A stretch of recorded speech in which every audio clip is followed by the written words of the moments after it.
हरि ओम धरणीगर्भ संभूतं विद्युत्कान्ति समप्रभं कुमारं शक्तिहस्तं तं मङ्गलं प्रणमाम्यहं। नमस्कार। सिन्धु ज्योतिष सेवा केन्द्रबाट म ज्योतिष पण्डित मदन प्रसाद दुवालको हार्दिक अभिवादन एवं राधे राधे। यहाँ बालकको जन्म नाम निर्धारण अथवा नामाकरण गरिने, जन्म पत्रिका निर्माण गरिने, हस्तरेखाको आधारमा अथवा कुण्डलीको आधारमा भूत भविष्य र वर्तमानको बारेमा जानकारी र सम्पूर्ण भविष्यवाणी गर्ने, साथै वास्तुसँग सम्बन्धित सम्पूर्ण जानकारी, तन्त्र मन्त्र यन्त्रसँग सम्बन्धित सम्पूर्ण कार्य, साथै भविष्य फलको उपायको बारेमा पनि हजुरले सम्पर्क गर्न सक्नुहुनेछ। सिन्धु ज्योतिष सेवा केन्द्र काठमाडौँ बालाजु। यहाँको नम्बर रहेको छ 9841 59 95 45।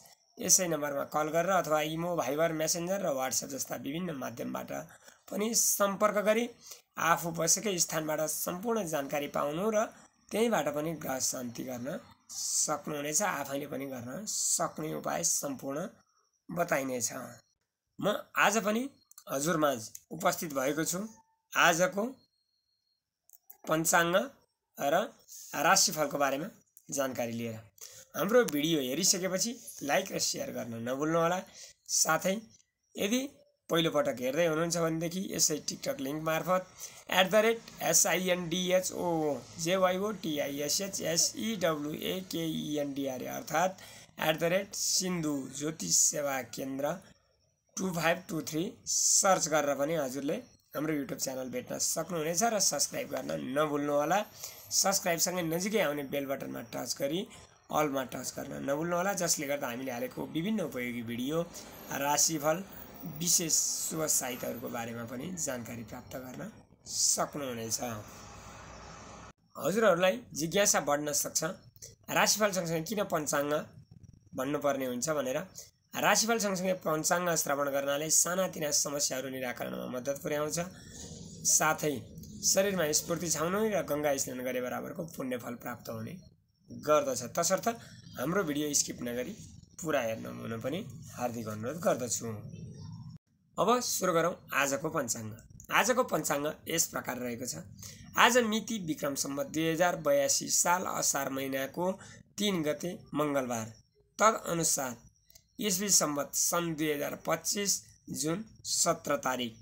सूर्योदय बिहान 5:10 सूर्यास्त साँझ 19 बजे हुनेछ। असार कृष्ण पक्ष षष्ठी तिथि शतभिषा नक्षत्र। 20 कुम्भ योग वणिजकरण। चन्द्रमा आज कुम्भ राशिमा। चन्द्रमाको वर्ण कालो रहनेछ। साथै आजको लागि शुभ रङ कालो हुनेछ। शुभ अङ्क 8 हुनेछ। शुभ दिशा पश्चिम र वायव्य हुनेछ। आज जन्मने बालकको राशि कुम्भ हुनेछ। आज जन्मने बालकको नामको पहिलो अक्षर गो, सा, सी, सुबाट सुरु हुने गर्दछ अथवा शतभिषा नक्षत्र हुने गर्दछ।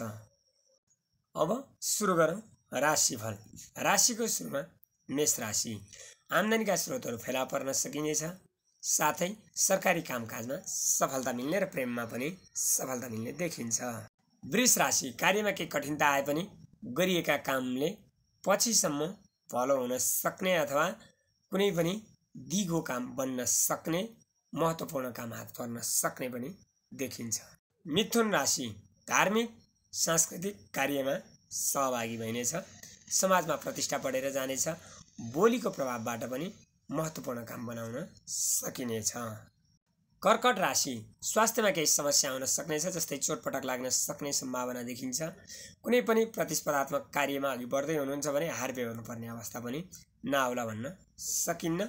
साथै अनावश्यक खर्चमा पनि वृद्धि भएर जान सक्ने देखिन्छ। सिंह राशि। प्रेममा सफलता मिल्नेछ। दाम्पत्य जीवन सुखद रहनेछ। पेसा व्यवसायबाट आर्थिक स्थिति मजबुत हुन सक्ने देखिन्छ। कन्या राशि। अरूको भर पर्नाले काम बिग्रन सक्ने देखिन्छ। सहन सक्ने क्षमतामा कमी आउनाले विवाद बढ्न सक्ने अवस्थालाई नकार्न सकिन्न। खर्चको भार बढ्नाले मनमा खिन्नता छाउन सक्ने पनि देखिन्छ। तुला राशि। विद्यामा प्रगति भएर जानेछ। सन्तान सुख मिल्नेछ। बोलीको प्रभावबाट महत्त्वपूर्ण काम बनाउन सकिनेछ। वृश्चिक राशि। आज मिश्रित फल प्राप्त हुने गर्दछ। मानसिक असन्तुष्टि भए तापनि भौतिक सुख मिल्न सक्ने देखिन्छ। माताको स्वास्थ्यमा केही खराबी आउन सक्ने तथा बिना कारण विवादमा फस्नुपर्ने अवस्था नआउला भन्न सकिन्न।